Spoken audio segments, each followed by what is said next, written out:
Hi everyone, I'm here in this gorgeous one bedroom at the Keel Tower Condominium in Chelsea, an Art Deco masterpiece known for its solid pre-war construction and prime 7th Avenue location. This is a magazine published home with an incredible level of design and attention to detail, and it's been immaculately maintained. And I'm gonna take just 2 minutes to share some of its highlights. Now the apartment measures 953 square feet, and where that really pays off is in the length of the living space, which is just about 40 feet from the kitchen all the way to the window, allowing for a separate living room that's 20 feet long all on its own, plus a nice sized dining area and this open kitchen. It's a generously sized floor plan that makes for luxurious living and easy entertaining. This is a kitchen that was designed with a chef in mind. It's appointed with eco-friendly white oak and aluminum cabinetry by Pure Kitchen, cementy porcelain tiles, and top-of-the-line appliances.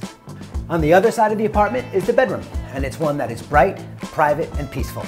Some other features and design touches: a cleverly designed and convenient built-in home office area, airy 11-foot beam ceilings, custom designed window treatments, built-ins, and closet space. There's a ton of it. You have a double-wide closet in the bedroom, plus a walk-in, as well as a good-sized coat closet. And while most one-bedrooms only have one bathroom, this home enjoys 2 full bathrooms. One with an oversized shower, the other with a Kohler extra deep soaking tub, and both are adorned with Kohler fixtures and Toto toilets. That's apartment 4D at 315 7th Avenue in under 2 minutes. Thanks for sticking around, and if you have any questions or want a private showing, give me a call and I'll get you in.